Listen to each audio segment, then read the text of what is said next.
परियोजना को साकार करते हुए उनकी आय में भी वृद्धि होगी। बहुत बहुत धन्यवाद प्रधानमंत्री जी और सभी सेल्फ हेल्प ग्रुप्स को बहुत बहुत बधाई।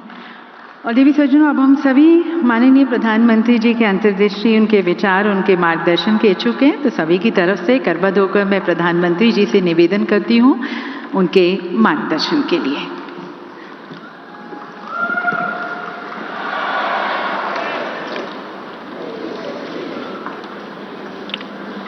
उत्तराखंड के गवर्नर श्रीमान गुरमीत सिंह जी, यहाँ के लोकप्रिय और युवा मुख्यमंत्री श्रीमान पुष्कर सिंह धामी, सरकार के मंत्रीगण, विभिन्न देशों के प्रतिनिधिगण, उद्योग जगत के महानुभाव, देवी और सज्जनों, देवभूमि उत्तराखंड में आकर मन धन्य हो जाता है।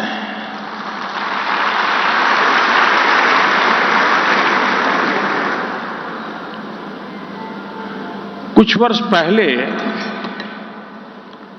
जब मैं बाबा केदार के दर्शन के लिए निकला था, तो अचानक मेरे मुंह से निकला था कि 21वीं सदी का ये तीसरा दशक उत्तराखंड का दशक है।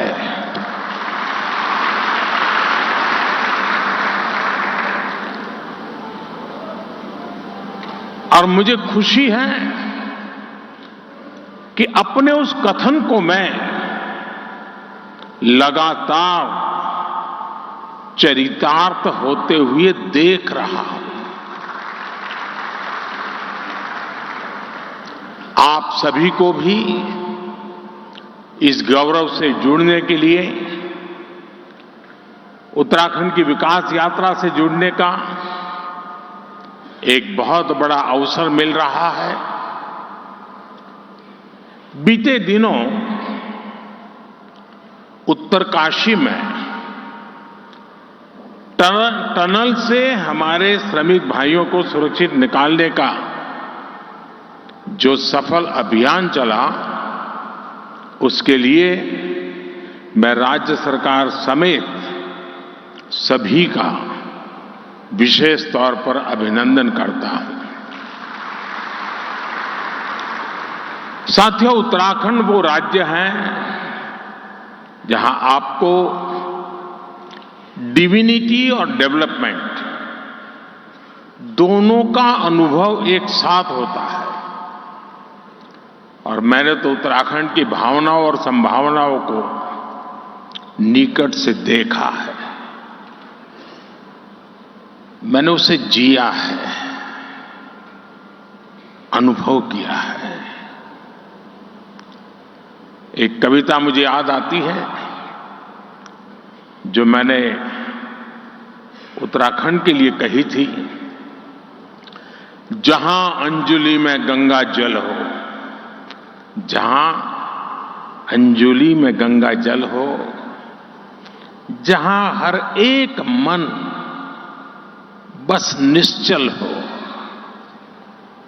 जहां गांव-गांव में देशभक्त, जहां नारी में सच्चा बल हो, उस देवभूमि का आशीर्वाद लिए मैं चलता जाता हूं।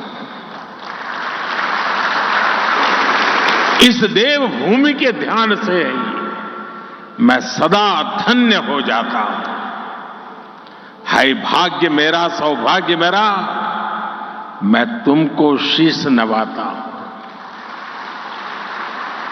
साथियों, सामर्थ्य से भरी ये देवभूमि निश्चित रूप से आपके लिए निवेश के बहुत सारे द्वार खोलने जा रही है। आज भारत विकास भी और विरासत भी जिस मंत्र के साथ आगे बढ़ रहा है,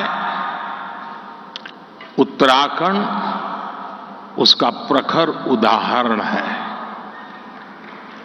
साथियों, आप सभी बिजनेस की दुनिया के दिग्गज हैं और जो बिजनेस की दुनिया के लोग रहते हैं वो जरा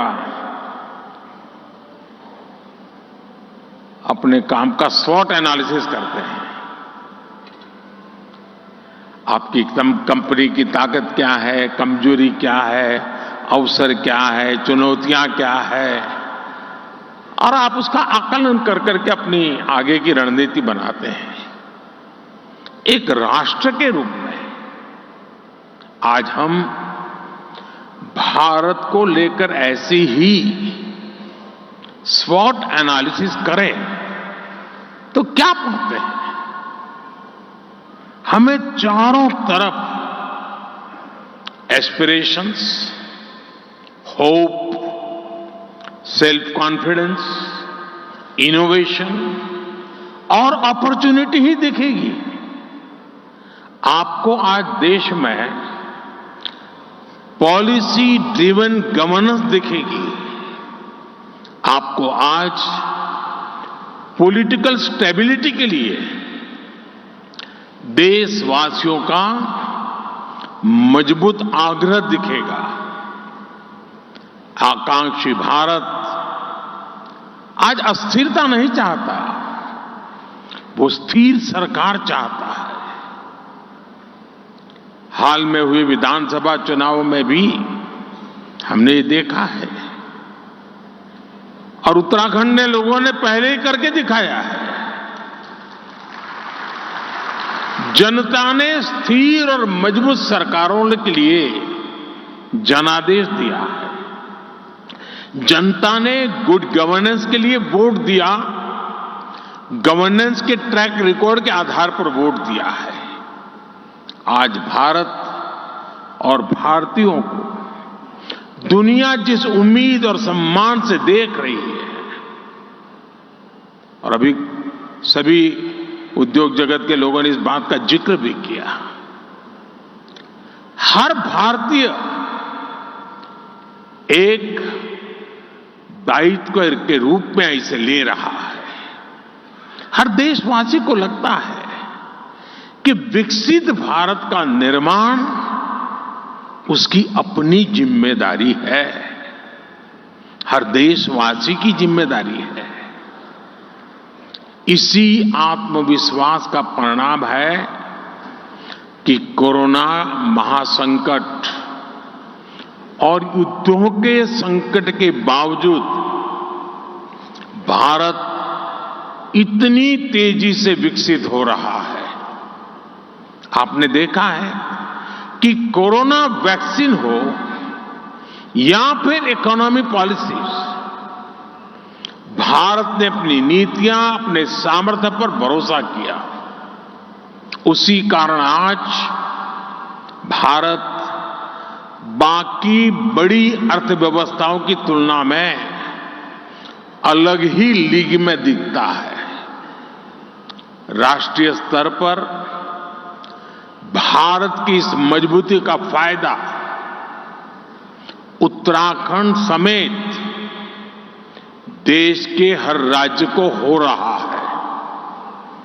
साथियों, इन परिस्थितियों में उत्तराखंड इसलिए भी विशेष हो और स्वाभाविक हो जाता है क्योंकि यहां डबल इंजन सरकार है। उत्तराखंड में डबल इंजन सरकार के डबल प्रयास चारों तरफ दिख रहा है। राज्य सरकार अपनी तरफ से जमीनी सच्चाई को समझते हुए यहां तेजी से काम कर रही है। इसके अलावा भारत सरकार की योजनाओं को, हमारे विजन को भी यहां की सरकार उतनी ही तेजी से जमीन पर उतारती है।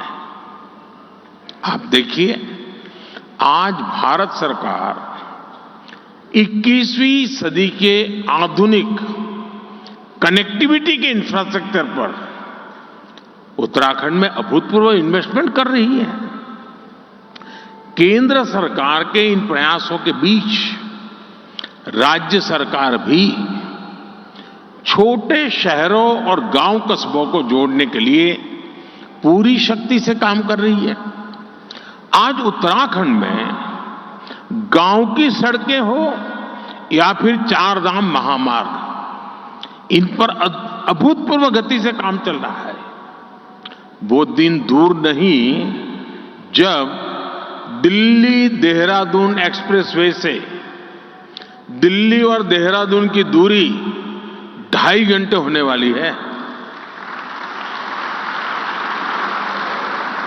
देहरादून और पंतनगर के एयरपोर्ट के विस्तार से एयर कनेक्टिविटी सशक्त होगी।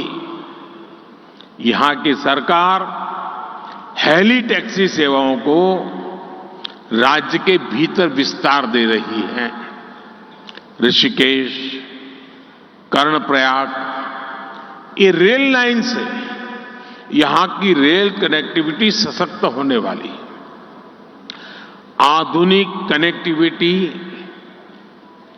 जीवन तो आसान बना ही रही है, ये बिजनेस को भी आसान बना रही है। इससे खेती हो या फिर टूरिज्म, हर सेक्टर के लिए नई संभावनाएं खुल रही है। लॉजिस्टिक्स हो, स्टोरेज हो, टूर ट्रैवल और हॉस्पिटैलिटी हो, इसके लिए यहां नए रास्ते बन रहे हैं। और ये हर नया रास्ता हर इन्वेस्टर के लिए एक गोल्डन अपॉर्चुनिटी लेकर आया है। साथियों, पहले की सरकारों की अप्रोच थी कि जो इलाके सीमा पर है उन्हें ऐसा रखा जाए कि एक्सेस कम से कम हो। डबल इंजन सरकार ने इस सोच को भी बदला है। हम सीमावर्ती गांवों को लास्ट विलेज नहीं बल्कि देश के फर्स्ट विलेज के रूप में विकसित करने में जुटे। हमने एस्पिरेशनल डिस्ट्रिक्ट प्रोग्राम चलाया, अब एस्पिरेशनल ब्लॉक प्रोग्राम चला रहे हैं। ऐसे गांव, ऐसे क्षेत्र जो विकास के हर पहलू में पीछे थे, उन्हें आगे लाया जा रहा है। यानी हर इन्वेस्टर के लिए उत्तराखंड में बहुत सारा ऐसा अनटैप्ड पोटेंशियल है जिसका आप ज्यादा से ज्यादा लाभ उठा सकते हैं।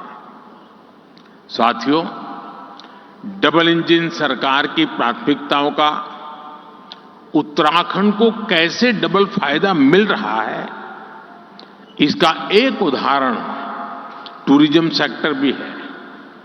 आज भारत को देखने के लिए भारतीयों और विदेशियों दोनों में अभूतपूर्व उत्साह देखने को मिल रहा है। हम पूरे देश में थीम बेस्ड टूरिज्म सर्किट तैयार कर रहे हैं। कोशिश ये है कि भारत के नेचर और हेरिटेज दोनों से ही दुनिया को परिचित कराया जाए।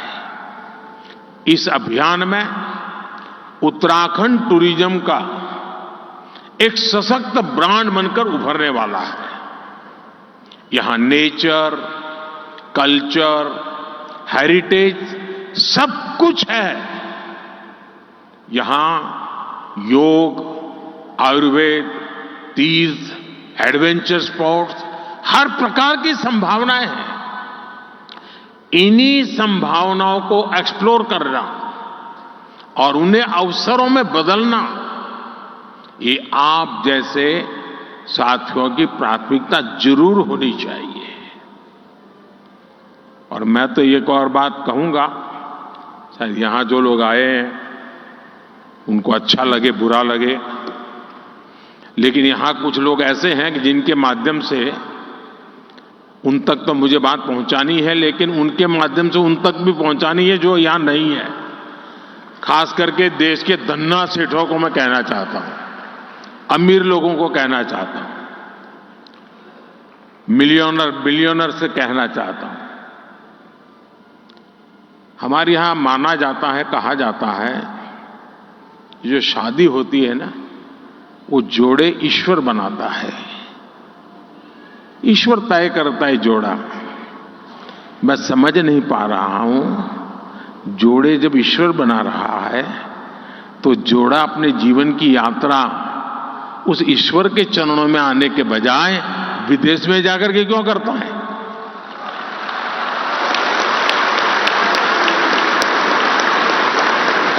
और मैं तो चाहता हूं मेरे देश के नौजवानों को, मेक इन इंडिया जैसे है ना, वैसे ही एक मूवमेंट चलना चाहिए, मेड इन इंडिया। शादी हिंदुस्तान में करो। ये दुनिया के देशों में शादी कर ले, ये हमारे सारे धन्ना सेठ आजकल फैशन हो गई है। यहां कई लोग बैठे होंगे, अब नीचे देखते होंगे।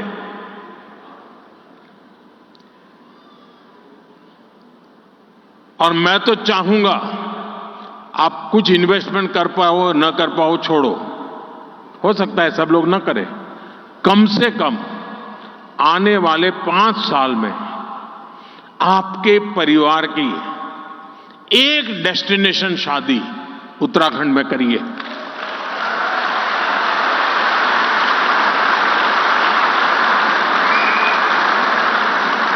अगर एक साल में 5,000 भी शादियां यहां होने लग जाए ना, नया इंफ्रास्ट्रक्चर खड़ा हो जाएगा दुनिया के लिए, ये बहुत बड़ा वेडिंग डेस्टिनेशन बन जाएगा।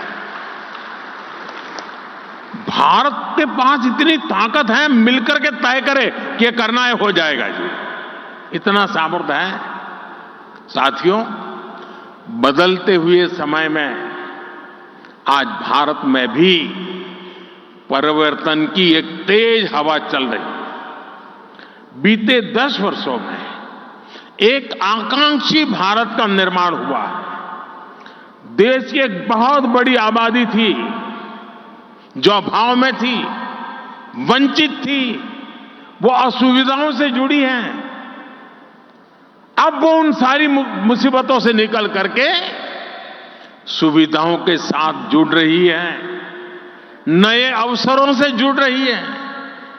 सरकार की कल्याणकारी योजनाओं की वजह से 5 साल में 13.5 करोड़ से ज्यादा लोग गरीबी से बाहर आए हैं। इन करोड़ों लोगों ने अर्थव्यवस्था को एक नई गति दी है। आज भारत के भीतर कंजम्पशन बेस्ड इकोनॉमी तेजी से आगे बढ़ रही है। एक तरफ आज न्यू मिडिल क्लास है जो गरीबी से बाहर निकल चुका है, जो नया नया गरीबी से बाहर निकला है वो अपने जरूरतों पर ज्यादा खर्च करने लगा है। दूसरी तरफ मिडिल क्लास है जो अपनी आकांक्षाओं की पूर्ति पर, अपनी पसंद की चीजों पर भी ज्यादा खर्च कर रहा है। इसलिए हमें भारत के मिडिल क्लास की पोटेंशियल को समझना होगा। उत्तराखंड में समाज की ये शक्ति भी आपके लिए बहुत बड़ा मार्केट तैयार कर रही है। साथियों, मैं आज उत्तराखंड सरकार को house of Himalaya brand launch करने के लिए बहुत बहुत बधाई देता हूं। ये उत्तराखंड के लोकल उत्पादों को विदेशी बाजारों में स्थापित करने के लिए बहुत अभिनव प्रयास है। ये हमारी वोकल फॉर लोकल और लोकल फॉर ग्लोबल की अवधारणा को और मजबूत करता है। इससे उत्तराखंड के स्थानीय उत्पादों को विदेशी बाजारों में पहचान मिलेगी, नया स्थान मिलेगा। भारत के तो हर जिले, हर ब्लॉक में ऐसे प्रोडक्ट हैं जो लोकल हैं, लेकिन उनमें ग्लोबल बनने की संभावनाएं हैं। मैं अक्सर देखता हूं कि विदेशों में कई बार मिट्टी के बर्तन को भी बहुत स्पेशल बनाकर प्रस्तुत किया जाता है। ये मिट्टी के बर्तन वहां बहुत महंगे दामों में मिलते हैं। भारत में तो हमारा विश्वकर्मा साथी ऐसे अनेक बेहतरीन प्रोडक्ट्स पारंपरिक रूप से बनाते हैं। हमें स्थानीय उत्पादों के लिए इस तरह के महत्व को भी समझना होगा और इनके लिए ग्लोबल मार्केट को एक्सप्लोर करना होगा।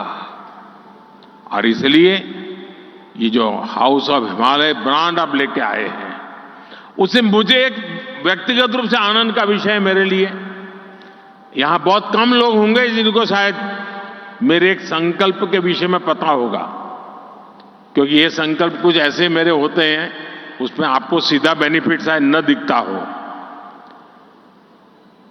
लेकिन उसमें ताकत बहुत बड़ी है। मेरा एक संकल्प है, आने वाले कुछ समय में मैं इस देश में 2 करोड़ ग्रामीण महिलाओं को 2 करोड़ ग्रामीण महिलाओं को लखपति बनाने के लिए मैंने लखपति दीदी अभियान चलाया है। 2 करोड़ लखपति दीदी बनाना हो सकता है कठिन काम होगा, लेकिन मैंने मन में संकल्प बना लिया है।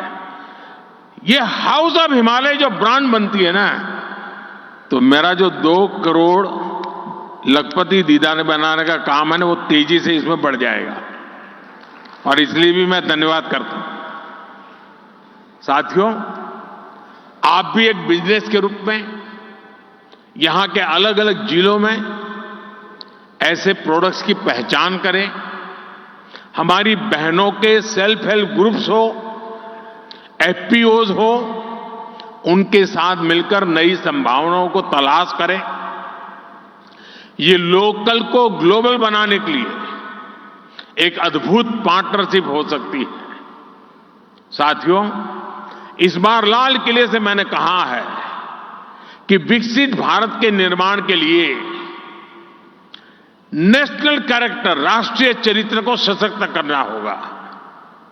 हम जो भी करें वो विश्व में श्रेष्ठ हो, हमारे स्टैंडर्ड दुनिया फॉलो करे, हमारी manufacturing zero effect, zero defect के सिद्धांत पर हो। एक्सपोर्ट ओरिएंटेड मैन्युफैक्चरिंग कैसे बढ़े, हमें अब इस पर फोकस करना है। केंद्र सरकार ने पीएलआई जैसा एक महत्वाकांक्षी अभियान चलाया है। इसमें क्रिटिकल सेक्टर्स के लिए एक इकोसिस्टम बनाने का संकल्प स्पष्ट दिखता है। इसमें आप जैसे साथियों की भी बहुत बड़ी भूमिका है। ये लोकल सप्लाई चेन को, हमारे एमएसएमईज को मजबूत करने का समय है, उस पर निवेश करने का समय है। हमें भारत में ऐसी सप्लाई चेन विकसित करनी है कि हम दूसरे देशों पर कम से कम निर्भर हो। हमें उस पुरानी मानसिकता से भी बाहर आना है कि फलां जगह कोई चीज कम कीमत में उपलब्ध है तो वहीं से इंपोर्ट कर दो। इसका बहुत बड़ा नुकसान हमने झेला है। आप सभी उद्यमियों को भारत में ही कैपेसिटी बिल्डिंग पर भी उतना ही जोर देना चाहिए। जितना फोकस हमें एक्सपोर्ट को बढ़ाने पर करना है, उतना ही अधिक बल इंपोर्ट को घटाने पर भी देना है। हम 15 लाख करोड़ रुपए का पेट्रोलियम प्रोडक्ट हर साल इंपोर्ट करते हैं। कोयला प्रधान देश होते हुए भी हम 4 लाख करोड़ का कोयला हर साल इंपोर्ट करते हैं। पिछले 10 वर्षों में देश में दलहन और तिलहन इसके इंपोर्ट को कम करने के लिए अनेक प्रयास हुए हैं, लेकिन आज भी देश को 15,000 करोड़ रुपए से ज्यादा की दालें बाहर से इंपोर्ट करनी पड़ रही है। अगर भारत दाल के मामले में आत्मनिर्भर होगा तो ये पैसा देश के ही किसानों के पास जाएगा। साथियों, आज हम न्यूट्रिशन के नाम पर, और मैं तो देखता हूं किसी भी मिडिल क्लास फैमिली के यहां भोजन के लिए चले जाइए, उसके डाइनिंग टेबल पे भांति भांति की चीजें पैकेट पड़े होते विदेशों से आए हुए, और वो पैकेज फूड का इतना फैशन बढ़ते हुए मैं देख रहा हूं, जबकि हमारे देश, और उस पर लिख दिया कि प्रोटीन रिच है, खाना शुरू, आयरन रिच है, खाना, कोई इंक्वायरी नहीं करता, बस लिखा है, हो गया, और मेड इन फलाना देश है, बस मारो थप्पा। अरे हमारे देश में मिलेट से लेकर दूसरे तमाम फूड है जो कहीं अधिक न्यूट्रिशियस है। हमारे किसानों की मेहनत पानी में नहीं जानी चाहिए। यही उत्तराखंड में ही ऐसे आयुष है जुड़े ऑर्गेनिक फल सब्जियां जुड़े उत्पादों के लिए अनेक संभावनाएं हैं। एक किसानों और उद्यमियों दोनों के लिए नई संभावनाओं के द्वार खोल सकती है। पैकेज फूड के मार्केट में भी हमारी छोटी कंपनियों को हमारे प्रोडक्ट्स को ग्लोबल मार्केट तक पहुंचाने में मैं समझता हूं कि आप सभी को अपनी भूमिका निभानी चाहिए। साथियों, भारत के लिए, भारत की कंपनियों के लिए, भारत निवेशकों के लिए ये मैं समझता हूं अभूतपूर्व समय है। अगले कुछ वर्षों में भारत दुनिया की तीसरी सबसे बड़ी इकोनॉमी बनने जा रहा है, और मैं देशवासियों को विश्वास दिलाता हूं कि मेरी तीसरी टर्म में देश दुनिया में पहले 3 में होके रहेगा।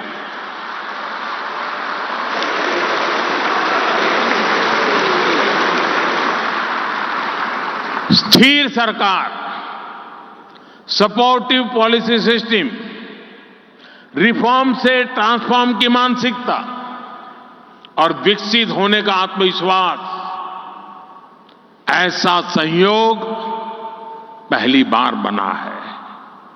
इसलिए मैं कहता हूं यही समय है, सही समय है, ये भारत का समय है। मैं आपका आह्वान करूंगा, उत्तराखंड के साथ चलकर अपना भी विकास करिए और उत्तराखंड के विकास में भी सहयोगभागी जरूर बनिए। और मैं हमेशा कहता हूं, हमारे यहां सालों से एक कल्पना बनी हुई है, बोला जाता है कि पहाड़ की जवानी और पहाड़ का पानी पहाड़ के काम नहीं आता है। पहाड़ की जवानी और पहाड़ का पानी पहाड़ के काम नहीं आता है। जवानी रोजी रोटी के लिए कहीं चली जाती है, पानी बह करके कहीं पहुंच जाता है। लेकिन मोदी ने ठान ली है, अब पहाड़ की जवानी पहाड़ के काम भी आएगी और पहाड़ का पानी भी पहाड़ के काम आएगा। इतनी सारी संभावनाएं देख करके मैं संकल्प ले सकता हूं कि हमारा देश हर कोने में सामर्थ्य के साथ खड़ा हो सकता है, नई ऊर्जा के साथ खड़ा हो सकता है। और इसलिए मैं चाहूंगा कि आप सभी साथी इस अवसर का अधिकतम लाभ उठाएं नीतियों का फायदा उठाइए। सरकार नीति बनाती है, ट्रांसपेरेंट होती है, हर एक के लिए खुली होती है। जिसमें दम हो वो आ जाए मैदान में, फायदा उठा ले। और मैं आपको गारंटी देता हूं,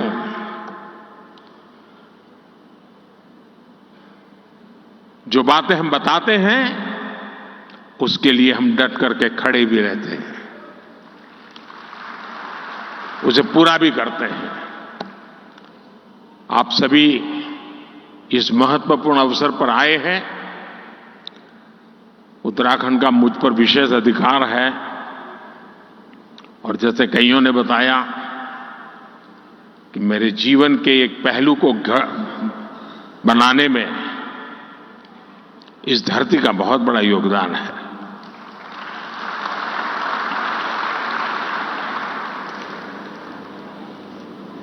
अगर उसे कुछ लौटाने का अवसर मिलता है तो उसका आनंद भी कुछ और होता है। और इसलिए मैं आपको निमंत्रित करता हूं, आइए इस पवित्र धरती की चरण माथे पर लेकर के चल पड़िए।